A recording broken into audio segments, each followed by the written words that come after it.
ایک بزرگ کہتے ہیں میں نے دعا مانگنے کا سلیقہ اپنی بیوی سے سیکھا ہے۔ حضرت وہ کس طرح؟ فرمانے لگے میری بیوی نے نا مجھے کوئی کام بتایا، کچھ پیسوں کی ضرورت کے لیے کہا، تو میں نے اسے کہا کہ بھئی ابھی میرے پاس نہیں ہے، کچھ دنوں میں آتے ہیں تو میں دے دوں گا۔ عورتوں کی عادت ہوتی ہے وہ بار بار یاد کراتی ہیں، 2-4 دنوں کے بعد پھر اس نے کہا حضرت وہ میں نے کہا تھا کچھ پیسے، میں نے اسے کہا کہ ابھی میرے پاس نہیں ہے، کچھ دنوں میں ملتے ہیں تو میں تمہیں دے دوں گا۔ اس نے کچھ دنوں کے بعد پھر کہا حضور وہ میں نے کچھ پیسے کہے تھے۔ فرماتے میں نے ڈانٹ دیا، میں نے کہا کہ کیا تو روز مجھے شرمندہ کرتی ہے، کہا نا میرے پاس نہیں ہے، ہوں گے تو دے دوں گا، تو روز یاد کراتی ہے۔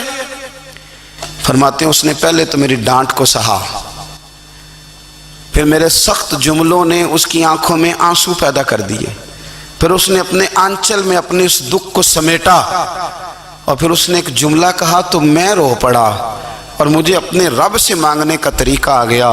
مجھے کہنے لگی حضرت جی آپ نے ڈانٹ دیا، میں نے سہ لیا، پر آپ ہی میرے شوہر ہیں، بتائیں نا آپ سے نہ کہوں تو میں کس سے جا کے کہوں۔ فرماتے ہیں میں رو پڑا، اور میں کھل کے رویا، اور میں تڑپ کے رویا، اور پھر میری سسکیاں بند گئیں۔ تو مجھے کہنے لگی آپ کو کیا ہوا؟ میں نے کہا مجھے بھی دعا مانگنی آ گئی ہے۔ جب میں اسے کہوں گا نا اللہ تو ہی میرا رب ہے، میں تجھ سے نہ کہوں تو میں کس سے جا کے کہوں؟ میں کیوں کسی بندے سے سوال کروں؟ میں کیوں کسی دنیا دار سے کہوں؟